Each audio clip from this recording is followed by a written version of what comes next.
அடகில் இருக்கும் தங்க நகைகளை மீட்டு 10 நிமிடங்களில் பிரைம் கோல்ட் ஹப் மூலம் அதிக விலைக்கு விற்க 7997990028 தொடர்பு கொள்ளவும். சம்மர் வந்தாச்சு. What's your plan for this holiday? எங்க கிட்ட விட்டுருங்க, நாங்க பாத்துக்கிறோம். GT Holidays. GT Holidays, South India's #1 travel brand.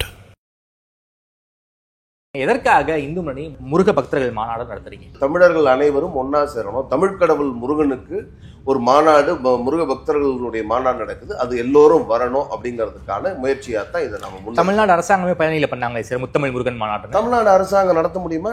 நடத்துறாங்களே. அப்ப மதசார்புள்ள அரசாங்கம். நீங்க மாநாடு நடத்துங்க வேண்டான்னு சொல்ல, மதசார்புள்ள அரசாங்கம் சொல்லிட்டு பண்ணுங்க. 5 லட்சம் பேரும் சேர்ந்து கந்த சஷ்டி கவசத்தை பாடப்போம். இதுவரை இது மாதிரி தமிழ்நாட்டுல நடக்கல.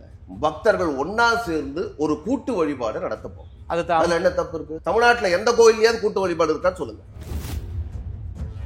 இந்துக்கள் மேல நடவடிக்கை எடுக்கல சார், இந்துத்துவ அமைப்புகள் மீது தான் நடவடிக்கை எடுக்கிறாங்க. வேற இல்ல, இந்து வேற இல்லங்க, எல்லாம் ஒண்ணுதாங்க. நீங்க அதையும் பிரிக்கிறதுக்கான முயற்சியை திமுக தொடர்ந்து செஞ்சுட்டு இருக்கு. அதனுடைய வெளிப்பாடு தான் நீங்க உங்களுடைய கேள்வியா. சோ தமிழ்நாட்டை வந்து முருகரை வச்சு அரசியல் பண்ண போறீங்க. அரசியல் இதுல என்ன இருக்கு? கோவில்ல வரக்கூடிய மக்கள் கிட்ட இருந்து நீங்க வாங்கக்கூடிய கட்டாய தரிசன கட்டணத்துல இருந்து காணிக்கை கொடுக்கக்கூடிய, மொட்டை அடிக்கக்கூடிய, காது குத்த இடத்துல இருந்து எல்லாத்துக்கும் கட்டணம்னு சொல்லி கட்டண கொள்ளை அடிச்சு பொருளாதார தீண்டாமையை பக்தர்கள் மத்தியில இந்துக்கள் மீதாக திணித்து அது மூலமா தமிழ்நாட்டுல மட்டும் தான் கட்டண தரிசனம் இருக்கா? ஆந்திரால இல்லையா? கேரளால இல்லையா? எல்லாருலயும் தான் கட்டண தரிசனம் இருக்கு. இந்த ஆட்சிக்கு வரதுக்கு முன்னாடி அவங்களோட மேனிபெஸ்டோல நாங்கள் ஆட்சிக்கு வந்தால் தமிழகத்தில் இருக்கக்கூடிய திருக்கோயில்களை பாதுகாக்க பராமரிக்க 1000 கோடி ரூபாய் நிதி ஒதுக்குவோம்னு சொன்னீங்க. ஒதுக்கிட்டீங்களா? 1000 கோடி ரூபாய் ஒதுக்கிட்டீங்களா? HRNC-னுடைய கட்டுப்பாட்டில் இருக்கக்கூடிய 45,000 கோவில்கள்ல 35,000 கோவில்கள் மிக மோசமாக சிதிலமடைந்து என்று வேண்டுமானாலும் விழக்கூடிய நிலையில இருக்குங்க. நான் சொல்றேன் 35,000 கோயில் நான் பட்டியல் கொடுக்குறேன். 45,000 கோயில் 35,000 கோயில்ங்கிறது ரொம்ப அதிகமா இருக்குல்ல சார்? நான் இருக்கு, நான் தான் பட்டியல் கொடுக்குறேன். நீங்க வேண்டாம் என் மேல கேச போடுங்க. திமுக ஆட்சிக்கு வந்த பிறகு திமுகல யாருக்கெல்லாம் வேலை இல்லையோ எல்லாரையும் கூட்டிட்டு போய் அங்க கோவில் பணியாளர்களா உள்ள போட்டாச்சு. நிறைய கிரிப்டோ கிறிஸ்டியன்ஸ் இங்க இந்த HRNC-ல வேலை செய்யலாம். என்ன சார் கடவுள் நம்பிக்கையில இந்துக்கள் தான் சார், கிறிஸ்தவர்கள் இந்து பேர்ல கிறிஸ்தவர்கள் வேலை செஞ்சுட்டு இருக்காங்க. உதாரணமா மயிலாப்பூர்ல ஒரு கோவில், மயிலாப்பூர்ல கபாலீஸ்வரர் கோவில், அந்த கோவில்ல வேலை செய்யறவரு நீங்க கிறிஸ்தவர்களுடைய வழிபாட்டு தலங்கள்லாம் கிறிஸ்தவர்கள்ட்ட இருக்கு, முஸ்லிம்களுடைய வழிபாட்டு தலங்கள்லாம் முஸ்லிம்கள் கிட்ட இருக்கு, இந்துக்களுடைய வழிபாட்டு தலங்கள்லாம் அரசாங்கத்துக்கிட்ட இருக்கு அப்படின்னு நம்ம தொடர்ந்து சொல்லிட்டு இருக்கோம்.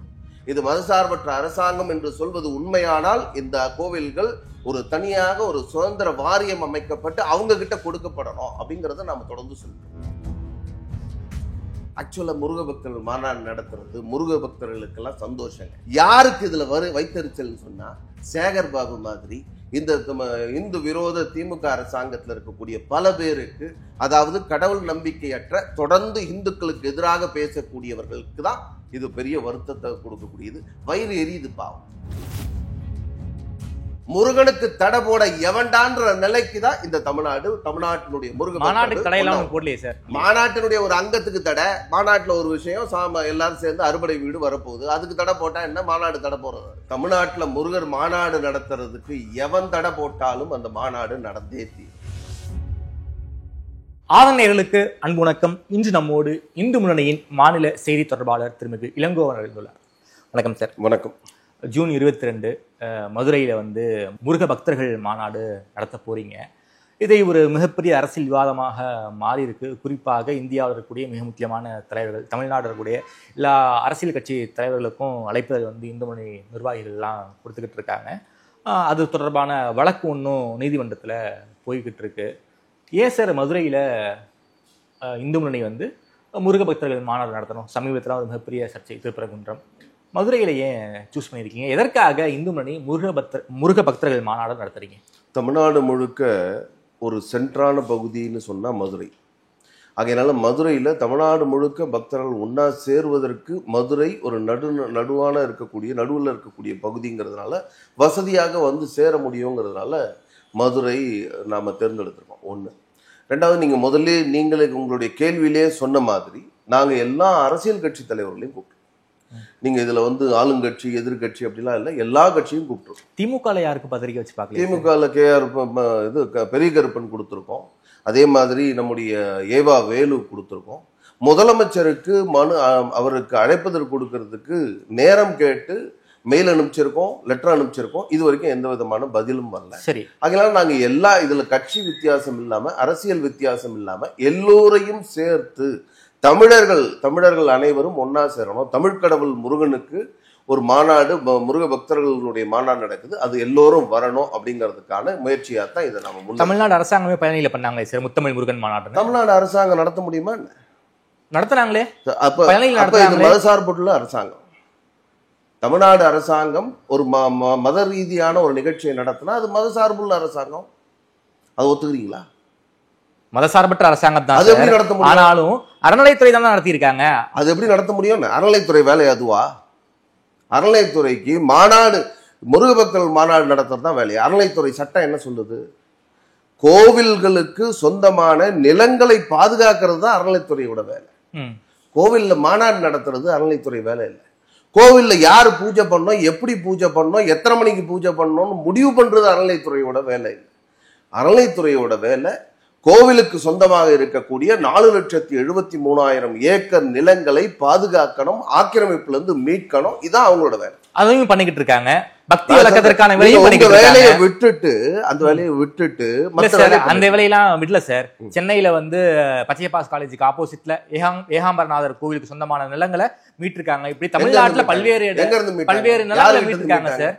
எங்க இருந்து மீட்டாங்க? ஒரு தனியார் பள்ளி ஒண்ணு நடத்திக்கிட்டு இருந்தாங்க. அங்கிருந்து அரசாங்கம் மீட்டிருக்காங்க. 99 வருஷம் லீஸ் முடிஞ்ச பிறகு கொடுத்துட்டு போறாங்க.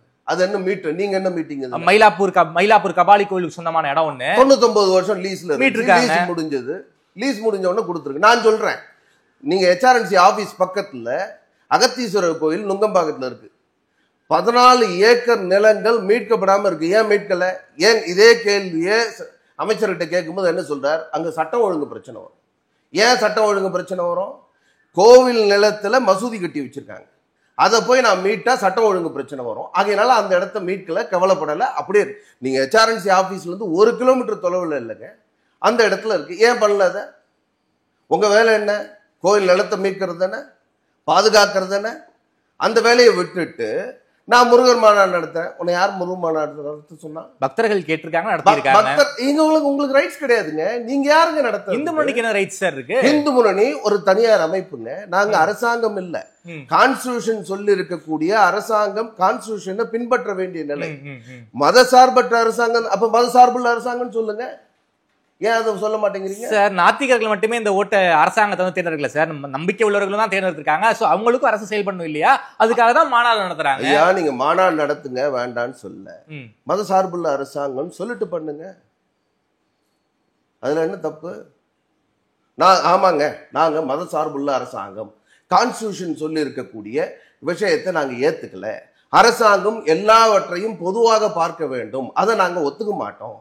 கான்ஸ்டிடியூஷன் அப்படிதான் சொல்லியிருக்கு, அதை நாங்க ஏத்துக்க மாட்டோம். நாங்க அறநிலையத்துறைங்கிற பேர்ல நாங்க மாநாடு நடத்துவோம், முருக பக்தர்கள் மாநாடு நடத்துவோம் அப்படின்னு சொல்லிட்டு போங்க. நீங்க முன்னாடி சிவராத்திரி சமயத்துல பல இடங்கள்ல இது சிவன் கோவில்ல இவங்க பூஜை பண்றேன், தனியா நிகழ்ச்சி நடத்த போறேன், கலை நிகழ்ச்சி நடத்த போறோம்னு சொல்றாங்க. அப்ப உடனடியா திகாலாம் கண்டிச்சு எதிர்ப்பு தெரிவிச்சாங்க. நீங்க ஒரு மதசார்பற்ற அரசாங்கம் எப்படி நடத்தலாம்? அறநிலைத்துறைக்கு இது வேலை இல்லை. அறநிலைத்துறை சட்டம் என்ன சொல்லுது? கோவில் நிலங்களை பாதுகாக்கிறதுன்னு சொல்லுது. நீ ஏன் இந்த வேலை செய்யற அப்படின்னு சொன்னாங்களா இல்லையா? அப்ப சட்டத்துக்கு புறம்பா செயல்படுறது யாரு? அப்படியே அவங்க அறநிலைத்துறை நடத்திட்டாங்க. ஏன் இந்து முன்னணி நடத்தக்கூடாதுன்னு எதா இருக்காங்க? இல்ல பக்தர்கள் வரக்கூடாதுன்னு எதா இருக்காங்க? அறநிலைத்துறை மட்டும்தான் நடத்தணும்னு ஏதாவது சட்டம் இருக்கான்னு? இல்ல அரசாங்கம் மட்டும் தான் நடத்தணும்னு ஏதாவது சட்டம் இருக்கா? அப்படிலாம் எதுவும் இல்லை சார். விமர்சனம் பண்றாங்களே, இந்த இந்து முன்னணி நடத்தக்கூடிய மாநாடு இந்துக்களுக்கான மாநாடு கிடையாது, சங்கிகளுக்கான மாநாடு வந்து சேகர் பாபு விமர்சனம் பண்றாரு. அவர் என்ன வேணா சொல்லுவாருங்க. அதாவது அவர் நடத்தின மாநாட்டுல முருக பக்தர்கள் வந்து ஜூலை 7ஆம் தேதி ஜூலை மாசம் நடக்கக்கூடிய திருச்செந்தூர் கும்பாபிஷேகத்துக்கு தான் போவாங்க, திருப்பரங்குன்றம் கும்பாபிஷேகத்துக்கு தான் போவாங்க. இவங்க நடத்துற இந்து முன்னணி நடத்துற மாநாடுக்கு இவங்க போக மாட்டாங்க, இது சங்கிகள் மாநாடுங்கிறாரு. அதெல்லாம் நான் சொல்லட்டேங்க. 22ஆம் தேதி பார்ப்போம் யார் வராங்க, யார் எங்க போறாங்கன்னு. நீங்க பழனியில நடத்துற மாநாட்டுக்கு எவ்வளவு பேர் வந்தாங்க? நாங்க நடத்துற மாநாட்டுக்கு எவ்வளவு பேர் வராங்கன்னு பார்ப்போம். இது என்ன நீங்க வந்து உங்ககிட்ட பவர் இருக்குங்கிறதுனால இந்த மாநாட்டை தடை பண்றது, மாநாட்டுக்கு மக்கள் கூட விடாம தடுக்கிறது, இதெல்லாம் நீங்க எல்லாம் முயற்சி பண்ணுங்க. அப்படிலாம் ஒன்றும் பண்ணலையே சார் தமிழ்நாடு. இப்ப அனுமதி மறுத்தது எதுக்கு மறுத்துருக்கீங்க? இப்ப கோர்ட்டுக்கு ஏன் போயிருக்கு? மாநாட்டுக்கு ஒன்றும் தடை போடலையே. மாநாட்டுக்கு இல்லைங்க, மாநாட்டு திடல்ல நாங்க அறுவடை வீட்டினுடைய மாதிரி வடிவத்தை கொண்டு வந்து வைக்கிறோம். சரி, அதுக்கு தடை. நீங்க தேவையில்லாம இந்த தடைகளை எல்லாம் போடத்தான் நீங்க ஒண்ணு இல்லைங்க. ஜூன் 22 மாநாடு சார். ஜூன் 10ல இருந்து 22ஆம் தேதி வரைக்கும் நாங்க பூஜை பண்ணுவோம்ங்கறீங்க. அது என்ன கோவிலா சார்? மாதிரி தானே. மாதிரிக்கு எதுக்கு பூஜை பண்ணுவோம்ங்கறீங்க? மாதிரியே கொண்டு வந்து தமிழ்நாடு முழுக்க இருக்கக்கூடிய அறுவடை வீடுகள்ல இருந்து வேல் கொண்டு போறோம். பூஜை பண்ண வேல் கொண்டு போறோம். சரி, அந்த இடத்துல வச்சு அந்த வேலுக்கு பூஜை நடக்கும். காலையில 2 மணி நேரம், மாலையில 2 மணி நேரம் அந்த வேலுக்கான பூஜை இருக்கு. இதுல என்ன தப்பு இருக்கு? ஏன் கூடாது? ஏன் தடை போடணும்? பக்கத்துல வந்து குடியிருப்புகள் பகுதி இருக்கு. நீங்க பாண்டி கோயில் போய் பாத்துறீங்களா? இந்த மாநாடு எடுக்கக்கூடிய இடத்தை பாத்துறீங்களா? பக்கத்துல எந்த குடியிருப்பும் கிடையாது. பக்கத்துல எந்த பாண்டி கோவில், இது ஹைவேஸ், 4 வழிச்சாலை, யாருக்கும் எந்த டிஸ்டர்பன்ஸும் கிடையாது. இதுல என்ன இருக்கு? நீங்க மாநாடு நடத்துறதுக்கு ஏதாவது தேவையில்லாம இந்த தடைகளை போடுறது, பிரச்சனைகளை உருவாக்குறது, மக்களை வரவிடாம தடுக்கிறதுக்கான முயற்சி செய்யறது. ஜூன் 7ஆம் தேதி நடக்கூடிய அந்த நிகழ்ச்சிக்கு எல்லாரும் வருவாங்க, இங்க வரமாட்டாங்க. சங்கிகள் நடத்துமா? சங்கிகள் நடத்தினா என்ன? சங்கி என்ன கெட்ட வார்த்தையா? இந்த மாதிரி சொங்கிகள் சொல்ற வார்த்தை தான் கெட்ட வார்த்தை. சங்கிகள்னா கெட்ட வார்த்தை கிடையாது. சங்கின்னா நண்பன், கடவுளுடைய நண்பர்கள், மக்களுடைய நண்பர்கள். அதனால சங்கிகள் நடத்துற மாநாட்டில் வர்றதுல என்ன தப்பு இருக்கு? நீங்க தமிழ்நாட்டில் இருக்கக்கூடிய மக்கள் எல்லாம் ஒன்னா வாங்க. நீங்க இதுல இன்னொரு சாதி ஏனா அப்படியெல்லாம் சொல்றாரு. நாங்க சொல்றோம், நீங்க எல்லாத்தையும் விட்டுட்டு வாங்க, அனைத்து சாதியினரும் அங்க வாங்கன்னு தான் அப்படித்தான் கூப்பிடுறோம். முருக பக்தர்களாக, தமிழர்களாக ஒன்று சேருவோம்னு சொல்லி கூப்பிடுறோம். ஓகே, அதனால இதுல என்ன இருக்கு? எப்படி வடநாட்டுல வந்து ராமரை வச்சு பாஜக அரசியல் பண்றாங்களோ, தமிழ்நாட்டுல முருகரை வச்சு அரசியல் பண்ணுங்கிற மைண்ட் செட்டுக்கு இந்துத்துவ அமைப்புகள் வந்துட்டீங்க. அதாவது நாங்க வந்து ஏற்கனவே விநாயக பெருமானை வச்சிருக்கோம். அதான் கலவரம்லாம் நடந்திருக்கு கடந்த காலங்களில். யார் பண்ணது கலவரம்? அதான் சார், நம்ம வந்து ட்ரிப்ளிகேன்ல மிர்சாகிபேட் மார்க்கெட் ரோட்ல என்ன நடந்துச்சு நமக்கு தெரியும். இந்த மாதிரி தான் பண்ணாங்க. யார் சொன்னது? இந்த வார்த்தையை சொன்னீங்கன்னா ஐ வில் சூ யூ. ஏதாவது ரெக்கார்ட் இருக்கு? ஐ வில் சூ யூ. இந்த ரெக்கார்ட் பண்ணிருக்கீங்க, இந்த வார்த்தை இந்த முன்னாடி தான் பண்ணாங்கன்னு சொன்னா ரெக்கார்ட் போடு. அதான் சார், அங்க மிர்சாகி நான் சொன்னது பதில் சொல்லுங்க சார். ரெக்கார்ட் இருக்கா உங்ககிட்ட?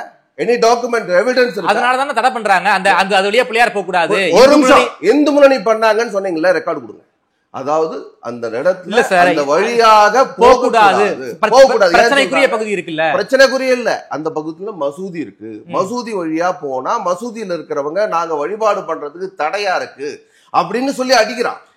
அதனால கலவரம் வந்தது சார். அதே ரோட்ல வந்து கற்பக விநாயகர் இருக்காரு சார். மிர்சாகிபேட் மார்க்கெட் ரோட்ல இருக்கிற கற்பக விநாயகர் இருக்காரு. இந்துத்துவ அமைப்புகள் வைக்கிற பிள்ளையாரால அங்க பிரச்சனை வருது. அந்த கற்பக விநாயகர் அங்க பிரச்சனை வரதே கிடையாது. அமைதியா இருக்காரு கற்பக விநாயகர். போய்கிட்டு தான் இருக்காங்க. இல்ல, கற்பக விநாயகர் கோயில் அங்கேயே இருக்கு. அங்கேயே இருக்கு, பிரச்சனை கிடையாது. ஆனா அதனால அள்ளிப்பாக்க ராஜாவால தான் அங்க பிரச்சனை வருது சார். ஊர்வலம் போகும்போதுதான் பிரச்சனை வருது. நீங்க இந்த இடம் மட்டும் நாங்க அந்த இடத்துக்கு தான் போவோம், நீங்க திட்டமிட்டு போறீங்க, அதனால பிரச்சனை வருது. ஏன் எந்த இடத்துல போக கூடாதுன்னு நீதிமன்றம் சொல்லுது? இது பொது சாலை, ஆடு போகுது, மாடு போகுது, ஏன் மனுஷன் போறான், ஏன் சாமி போக கூடாதுன்னு கேக்குது. கடந்த காலங்களில் பிரச்சனை வந்திருக்கு. ஏன் யார் பிரச்சனைக்கு யார் காரணம்? அவனை கைது பண்ணுங்க. பிரச்சனை என் பக்கம் வரக்கூடாதுன்னு எவன் சொல்றானோ அவனை கைது பண்ணு, அவனை தூக்கி உள்ள போடு. அவன் மேல சட்ட ரீதியா மேல எந்த பிரச்சனையும் இல்ல. நீங்க அமைதியா போறீங்க. இருந்தா சொல்லுங்க. நாங்க சொல்றோம். நீங்க ஒவ்வொரு வருஷமும் வருது. கடந்த விநாயகர் சதுர்த்தி சமயத்துல கூட திருவல்லிக்கேணியில பைக்ராப்ஸ் ரோட்ல கார்னர்ல 10 பேர் நின்று இந்த வழியா போக கூடாதுன்னு அப்ஜெக்ஷன் பண்றான். உடனே காவல்துறை பேச்சுவார்த்தை நடத்துதுங்க. நான் உதாரணத்துக்கு ஒரு மாற்று சொல்றேன். ஒவ்வொரு வருஷமும் முஸ்லீம்கள் அந்த வழியா ஊர்வலம் போறாங்க, கோவில் வழியா போக கூடாது. நாங்க ஒரு 10 பேர் நின்று அப்ஜெக்ஷன் பண்ணா காவல்துறை என்ன பண்ணும்? உடனடியாக கைது நடவடிக்கை எடுக்கும், இல்லைன்னா லட்டி சார்ஜ் பண்ணும். இந்த இடத்துல இருந்து அந்த இடத்துல இருந்து எங்களை அப்புறப்படுத்திட்டு ஊர்வலத்தை நடத்தும். ஏன் அதை நடவடிக்கை எடுக்க மாட்டேங்கிறீங்க? அந்த நடவடிக்கையை இந்துக்கள் மேல எடுக்க தயாராக இருக்கக்கூடிய காவல்துறை, அரசாங்கம் ஏன் இந்த நடவடிக்கை இந்துக்கள் மேல நடவடிக்கை எடுக்கல சார்? இந்துத்துவ அமைப்புகள் மீது தான் நடவடிக்கை எடுக்கிறாங்க. வேற இல்ல, இந்து வேற இல்லைங்க, எல்லாம் ஒண்ணுதாங்க. இந்துத்துவா இதெல்லாம் இந்த நாட்டினுடைய அடிப்படை கலாச்சாரம், வாழ்வியல் முறை. அதனால இது ரெண்டுத்தையும் பிரிக்கவே முடியாதுங்க. தமிழ்நாட்டில் தமிழர்களுடைய கலாச்சாரம், பண்பாடு எப்படி இருக்கோ அதே மாதிரிதான் இந்துத்துவ கலாச்சாரம் நாடு முழுக்க இருக்கிறது. அதுக்கும் பெரிய மாற்றமே இல்லை. நீங்க அதையும் பிரிக்கிறதுக்கான முயற்சியை திமுக தொடர்ந்து செஞ்சுட்டு இருக்கு. அதனுடைய வெளிப்பாடு தான் நீங்க உங்களுடைய கேள்வியா. சோ தமிழ்நாட்டில் வந்து முருகரை வச்சு அரசியல் பண்ண போறீங்க. அரசியல் இதுல என்ன இருக்கு? இதுல நாங்க எல்லா அரசியல் கட்சியும் ஒண்ணும் இல்ல சார், திருப்பரங்குன்றத்துல பெரிய பிரச்சனை நடந்துச்சு. ஆமா, அதுக்கு இதுக்கு ஏதாவது சம்பந்தம் இருக்கா? சோ இதுக்கு நீங்க மதுரையை தேர்ந்தெடுக்கிறீங்க, வேற எங்கேயாவது? மதுரை 2023 முடிவு பண்ண விஷயம், இந்த இடத்துல மாநாடு நடத்தணும். அது இன்னும் புதுசா இதுக்காக பண்ணலையே. சென்னிமலையில கூட தான் பிரச்சனையாச்சு. சென்னிமலை முருகன் கோவில ஒட்டு மொத்தமா கிறிஸ்தவ மலையா கல்வாரி மலையா மாத்துவோம்னு சொல்லி அதுக்கும் கூட தான் நாங்க ஒரு பெரிய ஆர்ப்பாட்டம் மக்களை ஒருங்கிணைச்சு 25,000 பேர் சேர்ந்து ஆர்ப்பாட்டம் நடந்தது. மாத்திட்டாங்களா என்ன? மாத்தலையே, மாத்த முடியல. எப்படி சார் அது வரைக்கும் நடவடிக்கை எடுக்கல. சென்னிமலை முருகன் கோவிலை எப்படி சார் வந்து கல்வாரி மலையா மாத்த முடியும்? அப்படிதாங்க கிறிஸ்தவ அங்க இருக்கக்கூடிய கிறிஸ்தவ அமைப்புகள் நேரடியா ஓப்பனா ஜோசப் சரவணன் ஒருத்தன் பேச சார், மலை மேல முருகன் இருக்காரு சார், மலை மேல இருக்கக்கூடிய முருகனை எப்படி சிறகிரி, அந்த சிறகிரி எப்படி வந்து கல்வாரி மலையா மாத்த முடியும்? அச்சிறுபாக்கம் போயிருக்கீங்களா? இந்த பக்கம் ஹைவேஸ்ல அங்க போய் பாருங்க. அங்க இருக்கக்கூடிய சிவபெருமான் கோவில் பக்கத்துலயே ஒரு பிரம்மாண்டமான ஒரு சர்ச்சு கொண்டு வந்துட்டு அச்சிறுபாக்கம் பனிமலை மாதா கோயிலும் அப்படின்னு மலைன்னு ஏதோ பேரை மாத்திட்டாங்க. மலை எப்படி சார் பேர் மாத்த முடியும்? மாத்திருக்காங்க. நீதிமன்றம் போய் பேரை மாத்திட்டா வந்து பேரை மாத்திர முடியும்? மாத்திருக்காங்க. நீதிமன்றத்துல அதை அகற்ற சொல்லி உத்தரவு வந்திருக்கு. அவங்க என்ன சொல்றாங்க, இல்லங்க இந்த இடத்த நாங்க கட்டியாச்சு, இதெல்லாம் காலி பண்ண முடியாது. பேச்சுவார்த்தை, கவர்மெண்ட் அரசாங்கம் பேச்சுவார்த்தை நடத்திட்டு இருக்கு. நீதிமன்றம் அதை அகற்ற மாற்று அந்த இடத்த காலி பண்ணி கொடுக்கணும்னு சொன்ன பிறகும் கூட பேச்சுவார்த்தை தான் நடந்துட்டு இருக்கு. இந்த இடத்த நாங்க எவ்வளவு எடுத்திருக்கோமோ ஈக்குவலா நாங்க மற்ற இடத்துல எங்காவது அரசாங்கத்துக்கு வாங்கி கொடுத்துடுறோம், நாங்க கட்டியாச்சு, ஆகையினால இதை காலி பண்ண சொல்லக்கூடாதுன்னு. இதே ஒரு இந்து கோவில் இந்த மாதிரி அரசாங்க இடத்துல கட்டி இருந்தா பேச்சுவார்த்தை நடத்தி இருப்பாங்களா? உடனே மறுநாள் முதல் நாள் ஆர்டர் வந்தா மறுநாள் காலையில 5 மணிக்கு வந்து இடிச்சிருப்பாங்க. அது மாதிரிதான் தமிழ்நாட்டில் 67 கோவில்கள் 2021 மே மாசம் 7ஆம் தேதி தொடங்கி ஒரு வருஷத்துக்குள்ள இந்த இந்து விரோத அரசாங்கம் திமுக இடிச்சிருக்கு. இந்து விரோத அதனால எங்க சார் இடிச்சிருக்காங்க? ஆக்கிரமிப்புல இருந்த கூட இடிக்கதானே செய்வாங்க. நான் என்ன சொல்றேன், ஆக்கிரமிப்புல என்ன இருந்தாலும், வீடு இருந்தாலும், கோவில் இருந்தாலும், மசூதி இருந்தாலும் இடிக்கத்தான் செய்வாங்க. லிஸ்ட் கொடுங்க. மசூதி இடிச்சதே இல்லையா? லிஸ்ட் கொடுங்க. எது கொடுங்க, சர்ச் இருந்தா இடுங்க, நான் கொடுக்குறேன் லிஸ்ட். எத்தனை 67 கோவில். நான் நீதிமன்றத்துல இந்த வழக்கு இருக்கு, நிலுவையில் இருக்கு. அதனாலதான் நான் முழுமையா அதை பத்தி பேசல. இது இந்து விரோத அரசாங்கம். இந்து கோவில்கள் 67 கோவில்கள் திட்டமிட்டு இடிக்கப்பட்டிருக்கு. முதல் நாள் கனககாளீஸ்வரர் கோவிலுங்க ஸ்ரீபெரும்புதூர் முன்னாடி சாயந்தரம் 7:30 மணிக்கு வந்து நோட்டீஸ் விட்டுறாங்க. மறுநாள் காலையில 5 மணிக்கு வந்து இடிக்கிறாங்க. சிவபெருமானுடைய அந்த சிவலிங்கத்தோட சேர்த்து இடிக்கிறாங்க ஜேசிபி வச்சு. அங்க இருக்கக்கூடிய மூலவரையோ அங்க இருக்கக்கூடிய எந்த சாமியினுடைய 63 நாயன்மார்கள் தமிழ் வளர்த்தவர்கள், ஆன்மீகம் மூலமாக தமிழ் வளர்ந்தது, அந்த அவர்களுடைய சிலையெல்லாம் அடிச்சு நொறுக்குறாங்க. அப்படியே மண்ணோடு மண்ணா மாத்தினாங்க. அதுக்கு பிறகு நாம போய் பொறுக்கிட்டு வந்தோம். இவ்வளவு மோசமா நீங்க வேற எந்த இதுல நடத்துறீங்களா? கோயம்பேட்டுல சிஎம்டி இடத்தை எடுத்து ஆக்கிரமிப்பு செய்து மசூதி கட்டி வச்சிருக்காங்க. உயர் நீதிமன்றம் தீர்ப்பு கொடுத்திருக்கு. உச்ச நீதிமன்றம் அந்த தீர்ப்பை கன்ஃபார்ம் பண்ணிருக்கு. மே மாசம் 31, 2024 இடிக்கணும்னு சொல்லி உச்ச நீதிமன்ற ஆர்டர் செயல்படுத்திட்டீங்களா? இடிக்கலையா? மே மாசம் நம்ம வந்து இப்ப மே மாசம் முடிஞ்சிச்சு, 25 முடிஞ்சு போச்சு, இடிக்கவே இல்லை. கண்டெம்ட் போங்க சார். கண்டெம்ட் போய் அதையும் விசாரணையில வச்சிருக்காங்க. நான் என்ன சொல்றேன், நீங்க இந்து கோவில்னா நீங்க எந்த விதமான ஒரு ஹைகோர்ட் ஆர்டர் இல்ல கீழமை நீதிமன்றம் கொடுத்தா கூட உடனடியா இடிக்கக்கூடிய அரசாங்கம், இடித்திருக்கக்கூடிய அரசாங்கங்கள், உச்ச நீதிமன்ற தீர்ப்பு வந்தவங்க கூட ஏன் செயல்படுத்தலன்னு கேள்வி கேட்கிறேன். இதுதான் உங்களுடைய நடுநிலையற்ற பாரபட்சமான நடவடிக்கை. இதை நான் மட்டும் சொல்லல, உயர் நீதிமன்றமும் சொல்லியிருக்கு. காவல்துறையும் தமிழ்நாடு அரசாங்கமும் பாரபட்சம் இன்றி செயல்படணும், நடுநிலையோடு செயல்படணும் அப்படின்னு நேத்துக்கு நீதிமன்றத்துல நீதியரசர் சொல்லியிருக்காங்க. இவங்க செய்யறது இல்லைங்கிறதா நம்மளுடைய நடுநிலையோட செயல்படுறது இல்லைங்கிறதா நம்முடைய குற்றச்சாட்டு. நான் கோவில் நான் வந்து வழிபாடு பண்றேன், நான் மக்களை ஒருங்கிணைக்கிறேன், இந்துக்களாக தமிழர்களாக முருக பக்தர்களாக வாங்கன்னு மக்கள் ஒற்றுமையா தானே சார் இருக்காங்க. அதை ஏன் சார் இந்து முன்னணி பண்ணணும்? மக்கள் வந்து ஒற்றுமையா தான் இருக்காங்க. முருக பக்தர்கள் கோயிலுக்கு போறாங்க, திருச்செந்தூருக்கு பாத யாத்திரையா போறாங்க, பழனிக்கு போறாங்க. அவங்ககிட்ட ஏற்கனவே ஒரு ஒற்றுமை இருக்கு. இருக்கிற ஒற்றுமையை நீங்க ஏன் சார் மறுபடியும் இது ஒற்றுமைப்படுத்தணும்? அதான் ஒற்றுமையா இருக்காங்க. ஒரு நிமிஷம், நாங்க 5 லட்சம் மக்கள் ஒன்னா அங்க சேர போறாங்க. சாயந்தரம் சரியா 6 மணிக்கு கந்த சஷ்டி கவசம் சொல்ல போறாங்க. 5 லட்சம் பேரும் சேர்ந்து கந்த சஷ்டி கவசத்தை பாட போறோம். இதுவரை இது மாதிரி தமிழ்நாட்டில் நடக்கல. பக்தர்கள் ஒன்னா சேர்ந்து ஒரு கூட்டு வழிபாடு நடத்தப்போம். அதுல என்ன தப்பு இருக்கு? வடபழனி கோவில்ல பண்ணிருக்காங்க, தமிழ்நாடு அரசே பண்ணிருக்காங்க, கபாலீஸ்வரர் 5 லட்சம் பேர் பண்ணிருக்காங்களா? 5 லட்சம் பேர்லாம் வச்சு பண்ணல சார். கூட்டு வழிபாடு நடந்துட்டு தான் சார் இருக்கு தமிழ்நாட்டுல. எங்க நடக்குது சொல்லுங்க? கபாலீஸ்வரர் கோயில்ல நடக்குது. என்ன நடக்குது? கூட்டு வழிபாடு எங்க நடக்குது? தமிழ்நாட்டுல எந்த கோயிலையாவது கூட்டு வழிபாடு இருக்கான்னு சொல்லுங்க. தயவு செய்து காமிங்க. குத்துவிளக்கு பூஜை எல்லாம் பண்றாங்க, அதுவும் கூட்டு வழிபாடு. நான் சொல்றது குத்துவிளக்கு பூஜைக்கும் கூட்டு வழிபாடு கந்தசஷ்டி கவசத்துக்கும் வித்தியாசம் தெரியலன்னு உங்களுக்கு நினைக்கிறேன். குத்துவிளக்கு பூஜை என்ன, யார் நடத்துறது? அரசாங்கம் நடத்துது. ஆமா, எங்க நடத்துது சொல்லுங்க சார். மானிய கோரிக்கையில வந்து மானிய கோரிக்கையில இதுக்கு நிதி எல்லாம் ஒதுக்கி இருக்காங்க. எதுக்கு ஒதுக்கி இருக்காங்க? குத்துவிளக்கு பூஜை எங்க இருந்து நிதி ஒதுக்குனாங்க? எங்க இருந்து, எதுல இருந்து நிதி ஒதுக்கி இருக்காங்க? அது பைனான்சியல் பட்ஜெட்ல வந்திருக்கா? ரிஃப்ளெக்ட் ஆயிருக்காது? HRNC கோவில்களுக்கு இவ்வளவு ரூபாய் செலவுன்னு ரிஃப்ளெக்ட் ஆயிருக்கா?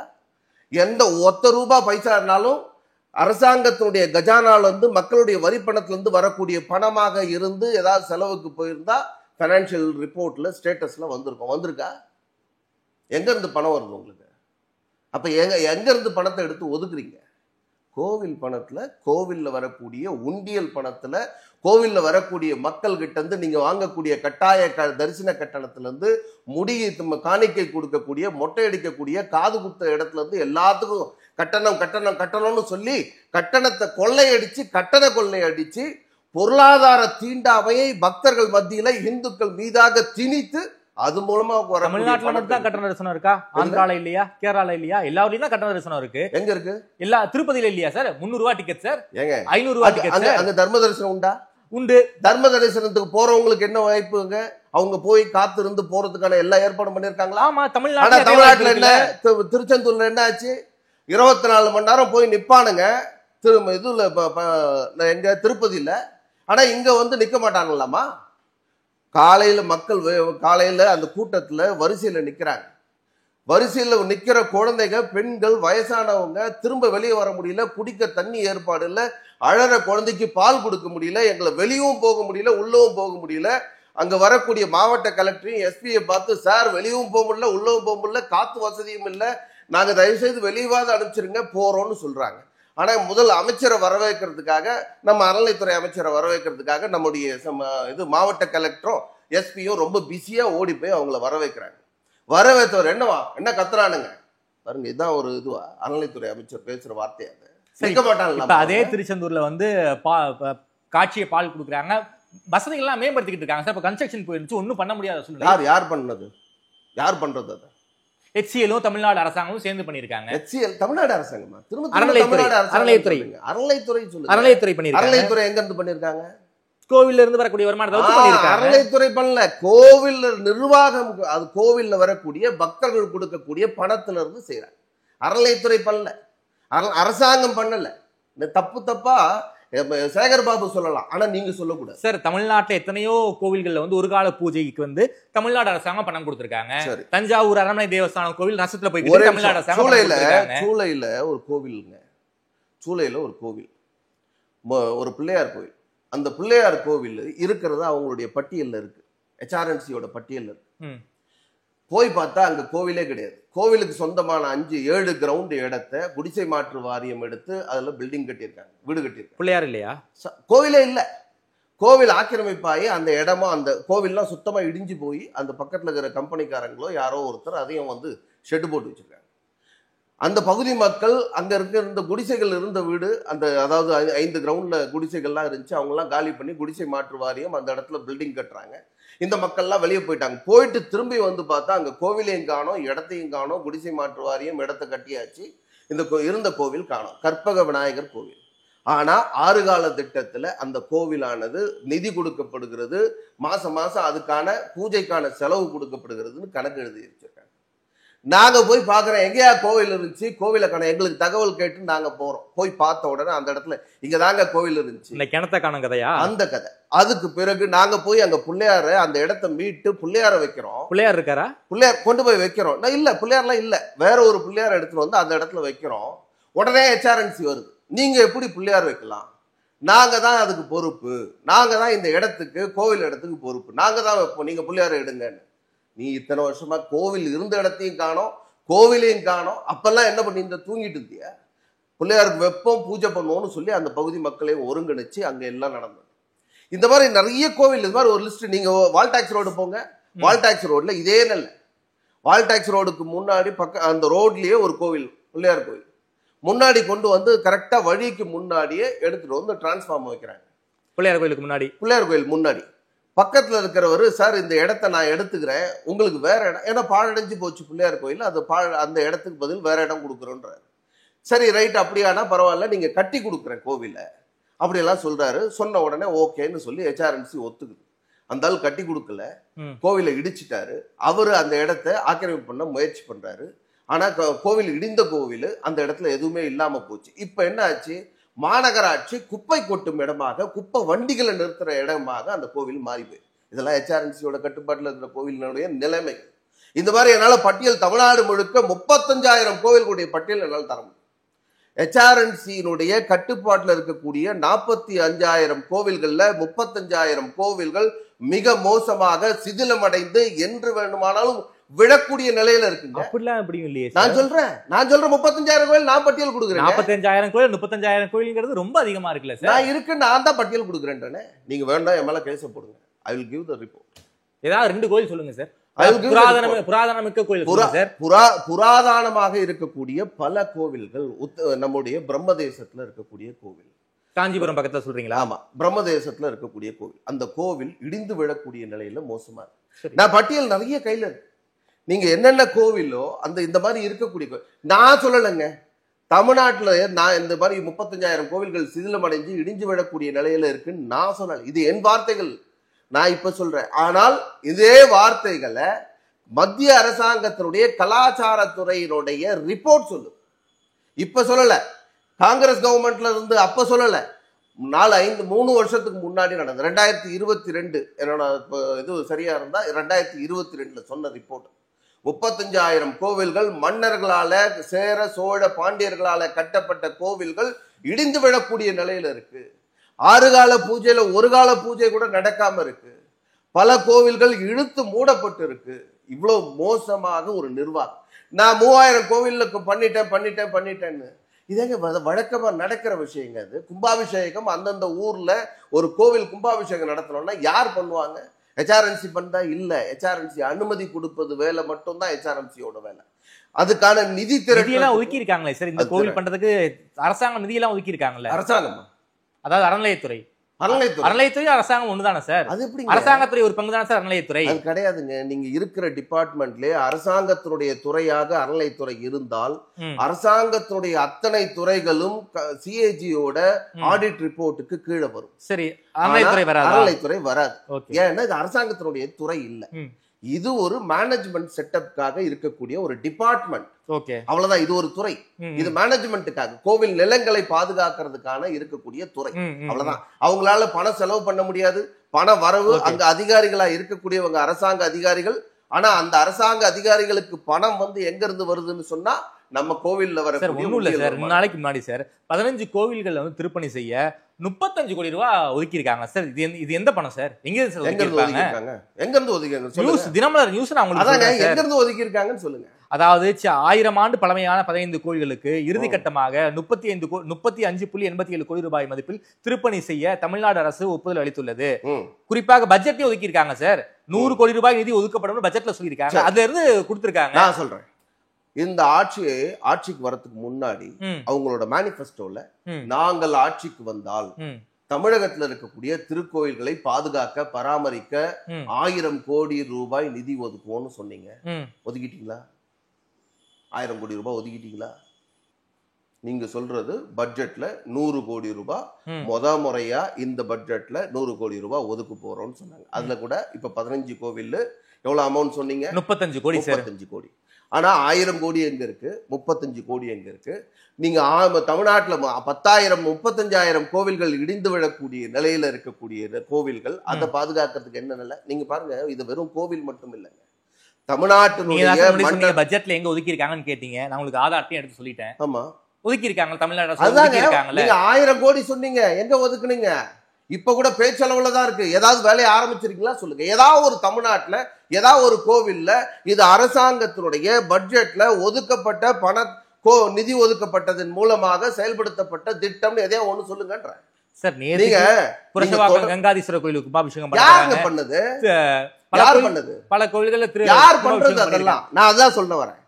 எல்லா கோவில்கள்லயும் கும்பாபிஷேகம் நடக்குது. யார் பண்றதுன்னு சொன்னா நான் முதல்ல இது கொஞ்சம் பின்னாடி போய் பார்த்தோம்னா தெரியும். 2019, 20, 21 3 ஆண்டுகள்ல 2020 கொரோனா வந்தது.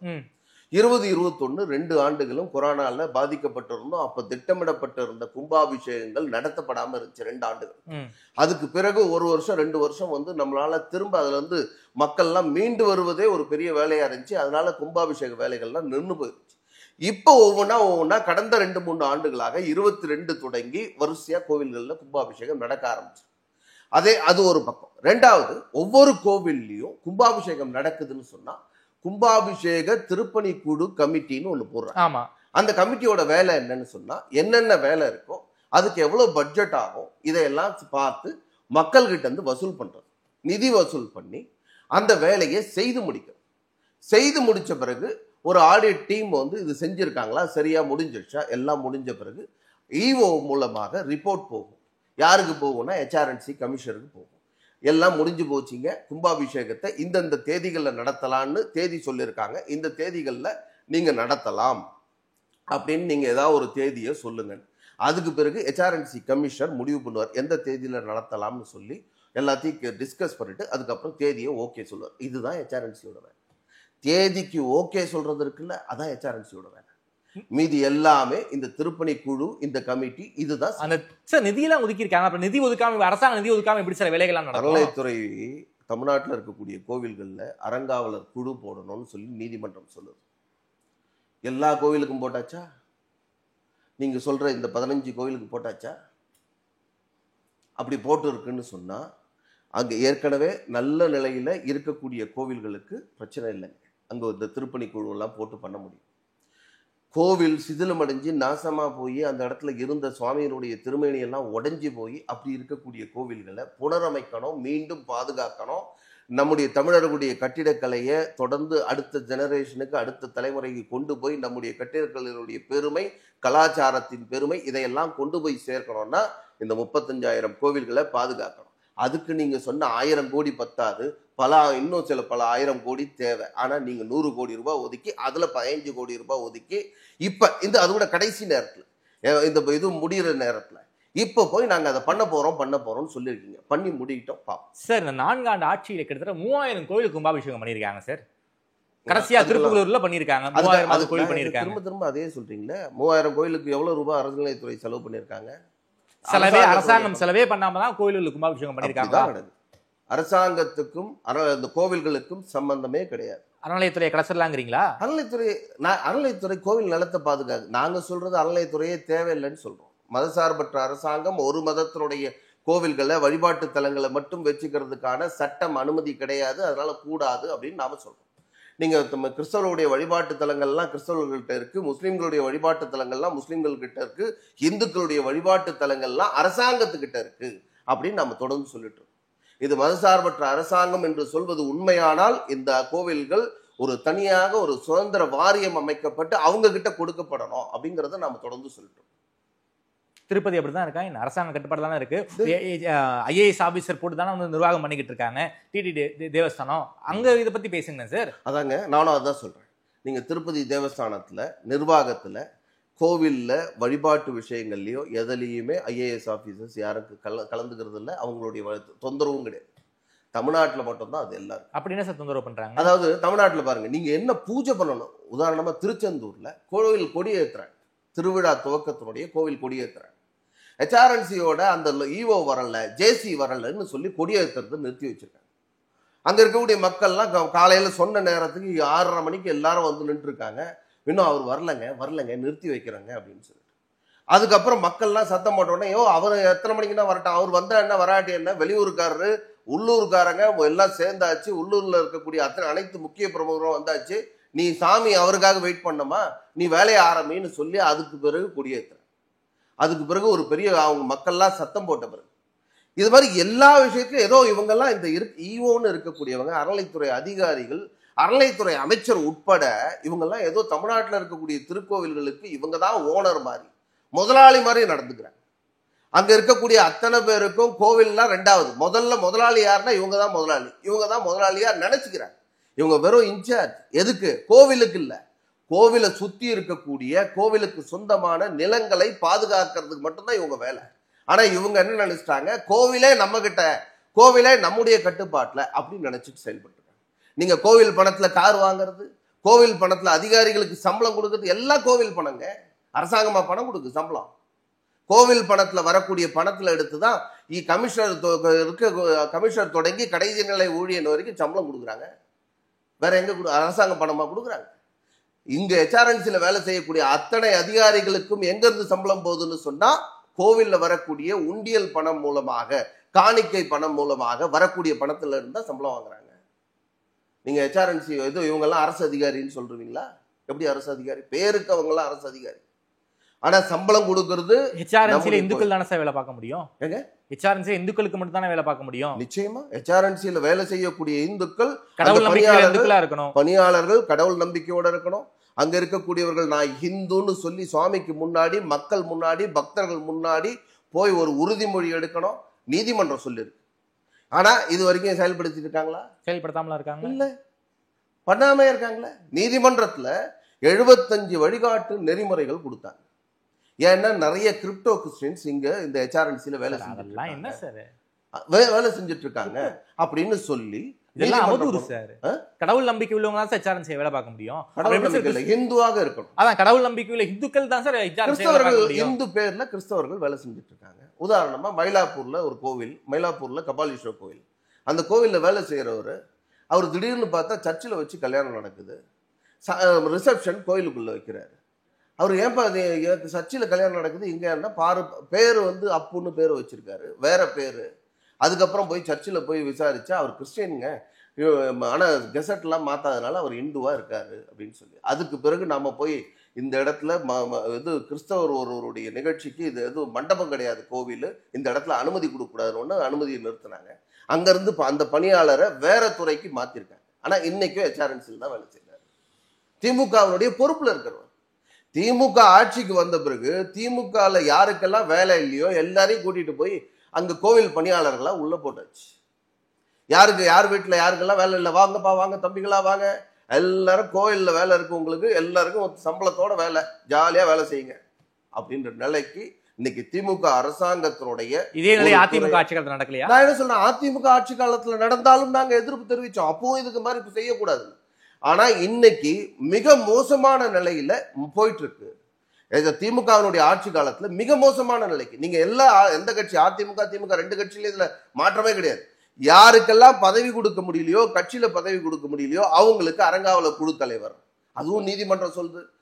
நீதிமன்றம் என்ன சொல்லுது, ஒரு அரசியல்வாதிக்கு அங்க அறங்காவல குழு தலைவரா போடக்கூடாது அப்படின்னு சொல்லுது. ஆனா இன்னைக்கும் பல கோவில்கள்ல போட்டுதான் இருக்காங்க. நீதிமன்ற உத்தரவை எல்லாம் இவங்க மதிக்கிறதே கிடையாது, என்னைக்கும் மதிக்கிறது இல்லை.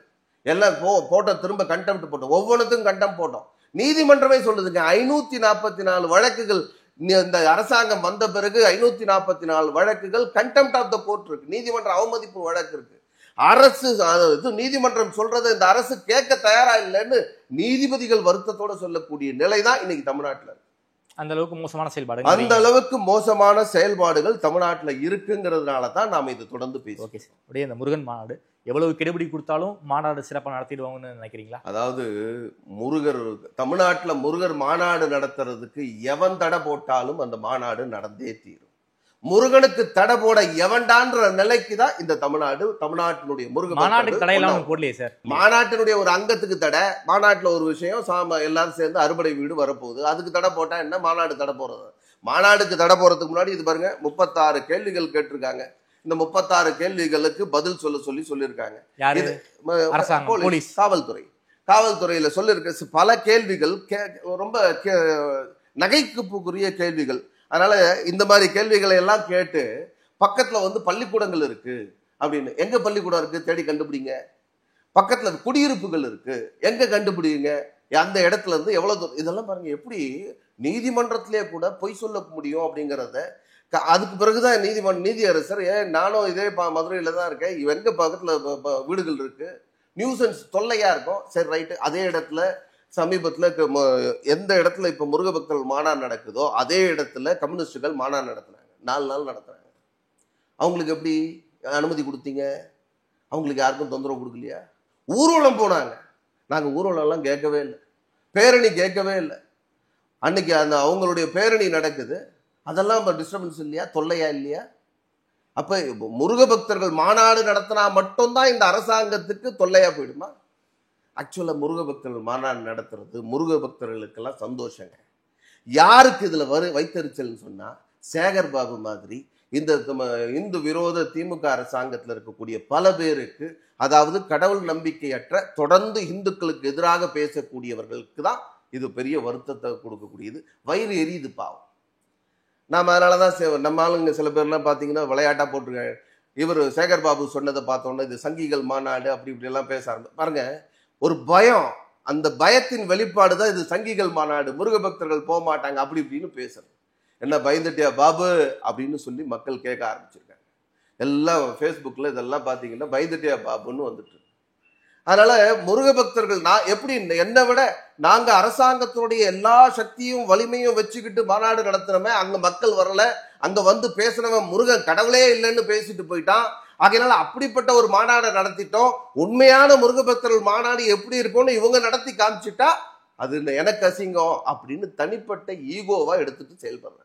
நீங்க இந்த அரசாங்கம் தடை போடும், இந்த மாதிரி தடைகள் எல்லாம் வந்துட்டு இருக்குங்க, அதை பத்தி எல்லாம் கவலை இல்லை. ஏன்னா எங்க அந்த முருகனே எங்க பக்கம் இருக்கான். இவங்க போடுற தடையெல்லாம் என்ன, எத்தனை தடை வந்தாலும் அந்த முருக பக்தர்கள் மாநாடு வெற்றிகரமாக நடக்கும். அது தடை பண்றதுக்கு யாரும் ஒன்றும் பண்ண முடியாது.